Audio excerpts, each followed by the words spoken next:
और उसमें ही मात्र हम उलझे रहें तो ऐसे दीपक भैया पूरा जीवन निकल जाएगा, हम कुछ भी आगे नहीं बढ़ पाएंगे। इसलिए जल्दी जल्दी जितनी शीघ्रता हो सके हम असंयम से बचेंगे, जितनी शीघ्रता हो सके तत्व का निर्णय कर लेंगे, बाकी के ज्ञान का विस्तार होता जाएगा। जैसे कि छोटी सी बात बताएं फिर आगे चलते। अचानक अपने नगर से आप कलकत्ता पहुंचे तो जैसे पहुंचते हैं, जब तक बड़ा मकान नहीं मिलता तो भाई परिवार को साथ में लिए हैं, कोई ऐसा स्थान मिल जाए जहां पर अपने परिवार को ठहरा सकें, ठीक है। अथवा आपने कोई भूमि खरीद ली जाकर के कलकत्ते में और बहुत बड़ा भवन बनाना था, उसमें बहुत समय लगता, तो लोग क्या करते हैं, पहले सामान झोपड़ी टाइप का बना लेते हैं, उसमें निवास प्रारंभ कर दिया और धीरे धीरे द्रव्य का विस्तार होता है, भवन का विस्तार होता है और बिल्डिंग खड़ी हो जाती है। ऐसा आपने देखा कि नहीं देखा भैया? देखा ना? ऐसे ही सबसे पहले हमारे लिए सम्यक की झोपड़ी पट्टी बना लेना चाहिए।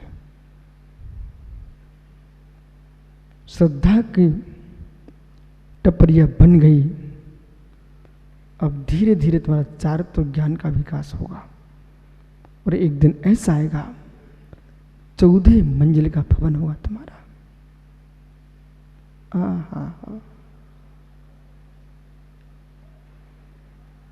एक का नहीं, दो का नहीं, 14 खंड का भवन होगा। 14 खंड के भवन में मैं अयोग केवली भगवान बन के बैठूंगा। वहां से हमारे शिवालय की दूरी बहुत नजदीक है, शिद्दत की उपलब्धि बहुत नजदीक है। और जब 14वीं मंजिल की भवन में भी शांति नहीं मिलेगी, आ ई उ री लिरी, इतने में हम सिद्धालय के स्वामी हो जाएंगे, हो जाएंगे, हो जाएंगे, कोई विकल्प नहीं, हो जाएंगे, नियम से होंगे।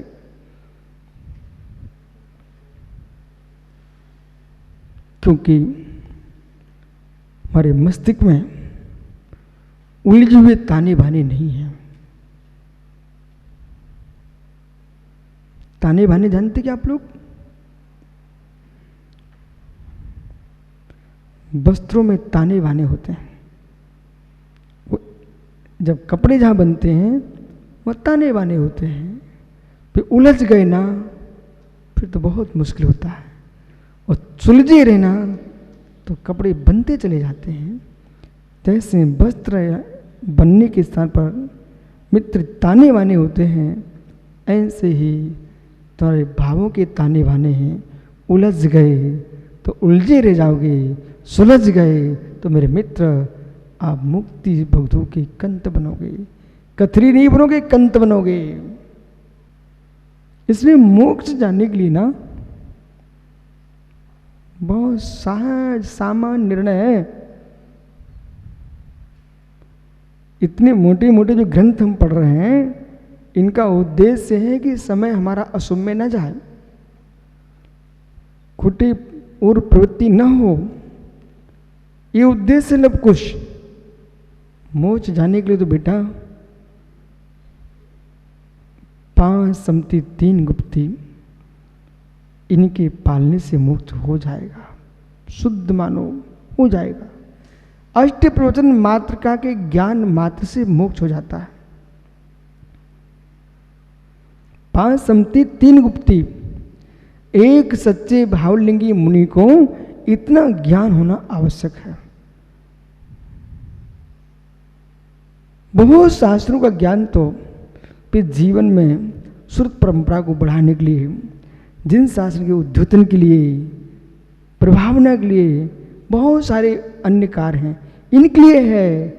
अपने लिए तो मात्र जीव अन्न है, पुद्गल अन्न है, यही तत्व का सार से सभी इसका विस्तार। जीवोन्निश्च पुद्गलश्चान्यः इत्सु तत्संग्रह इदन्नि द्वितीय किंचित् सोऽस्ति तस्य विस्तार। भगवत पूज्यपाद स्वामी इस बात को कह रहे हैं, जीवन है, पुद्गलन है, यही तत्व का सार से सभी इसका विस्तार।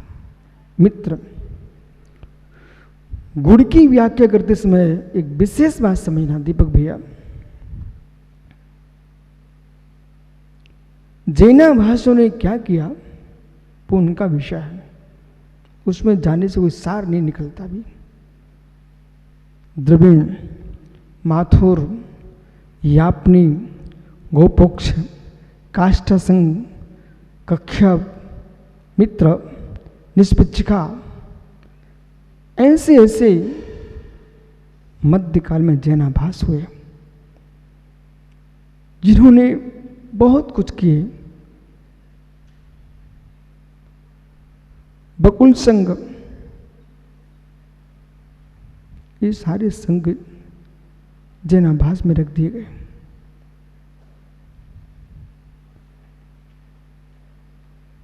परंतु तत्व की गहराई का विनाश नहीं हुआ।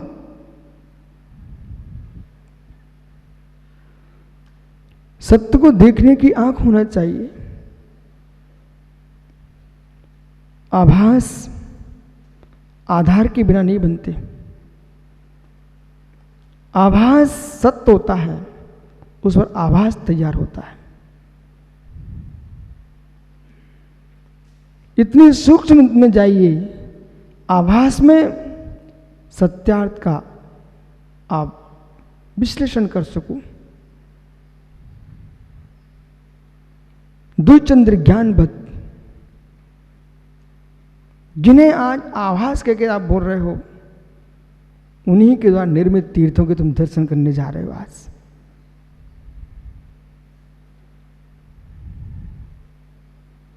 जिन पर तुम आज आभास बोलते थे, उन्हीं पर तुम अधिकार जमा रहे आज, उन्हीं तीर्थों पर। जिनको तुम आभास कहते थे, उन्हीं ग्रंथों को आज तुम स्वाध्याय में ला रहे हो। बहुत कुछ अध्ययन के बाद सब खोजबीन में कर चुका। जिन संघों को आभास कहते थे पहले, उन्हीं के संघों में उत्पन्न हुए आचार्य मुनियों के ग्रंथों को आज तुम स्वाध्याय का मूल विषय बनाए हो। हर व्यक्ति सामायिक पाठ को अपनी सामायिक में पढ़ता है। वे आचार्य अमित गति स्वामी माथुर संघ के आचार्य हैं, और माथुर संघ को लोगों जैना भाषा में रखा है, लेकिन अमित गति स्वामी ने ऐसा कोई व्याख्यान नहीं किया जो दिगंबर परंपरा के विरुद्ध हो।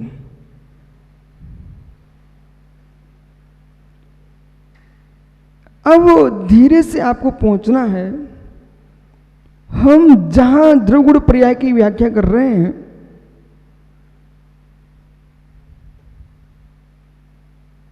दुग्ध में जो घृत देख रहा है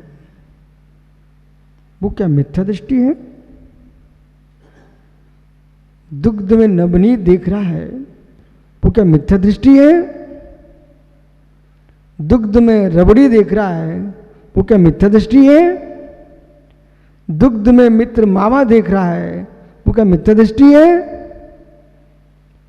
हाँ, दुग्ध में मात्र मावा ही देखे वो एकांत दृष्टि वाला है। दुग्ध में मात्र घृत ही देखे वो एकांत दृष्टि वाला है। दुग्ध में मात्र दध ही देखे वो एकांत दृष्टि वाला है। लेकिन मित्र, दुग्ध गोरस में इन सारी सामग्रियों जो देख रहा है वो मिथ्या दृष्टि कैसे हो सकता है? अब जिसका लक्ष्य घृत ही ग्रहण करना है, उस शेष पर्याय को गौण कर रहा है, उसका मिथ्या दृष्टि कैसे कह सकते हो? जिस जीव को दुग्ध में अब उसका प्रयोजन मात्र घृत को ही ग्रहण करना है, उस जीव को हम मिथ्या दृष्टि कहेंगे क्या दीपक भैया? ऐसे ही संसार में बद्ध आत्मा में जिसे मां निर्बंध ज्ञायिक भाव से ही प्रयोजन है, अन्य प्रयोजनों से वो दूर हो चुका है, ऐसे जीव को आप यदि वो यूं कहे मैं तो मात्र सुचिद्रूप ज्ञायिक स्वामी भगवान आत्मा हूं, मेरा लक्ष्य वही है, उसे ही मुझे प्राप्त करना विधि पूर्वक, वो मिथ्या दृष्टि नहीं है मित्र, वो आत्मा के अनुष्ठान में लगा है, विभार से दूर हो चुका है।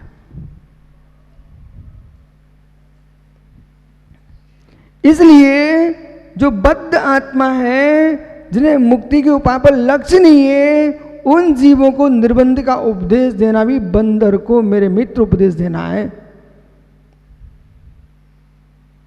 वे तो चिड़िया का घोंसले मिटा के आ गए,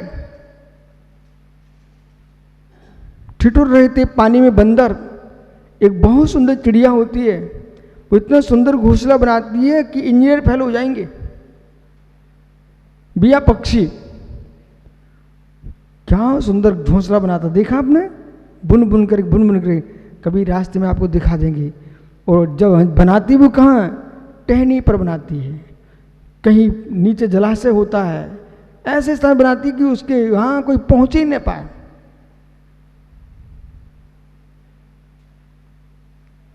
वो पक्षी बंदर को देखता है, वो प्रेम से कहता भैया आप तुम मानवों जैसे हाथ पैर वाले हो, क्यों पानी में ठिठुर रहे हो? हमने तो चोंच से एक एक घास का तन लेकर के इतना सुंदर घोंसला बना लिया है। पानी जैसे ही बंद हुआ, उन दुर्बुद्धि बंदरों ने उपदेश तो नहीं सुना, टहनी की टहनी तोड़ करके पक्षियों के घोंसले नष्ट कर दिए।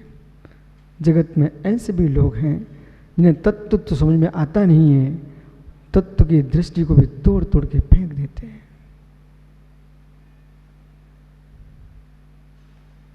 कितने गहरे में आपको पहुंचना पड़ेगा? हे जीव,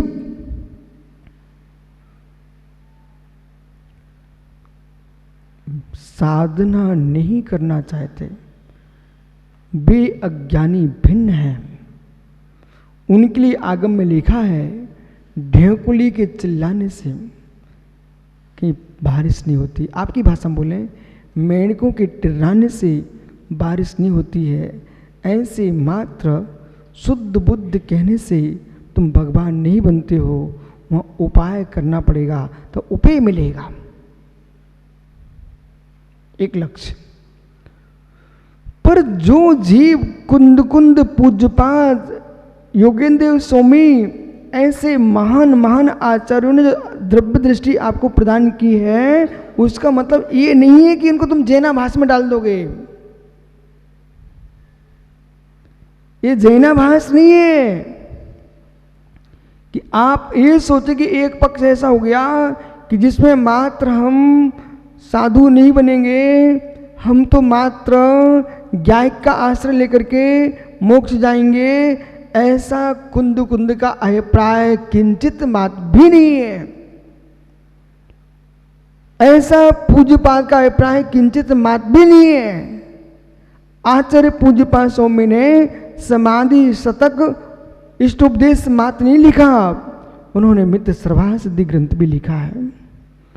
और उस ग्रंथ में उन्होंने 8वें अध्याय में बंदी की निरूपणा कितनी सुंदर की है, 6वें 7वें में आश्रम की कितनी सुंदर निरूपणा की है, 9वें अध्याय में संबर की व्याख्या में मुनिचर्या का कितना वर्णन किया है।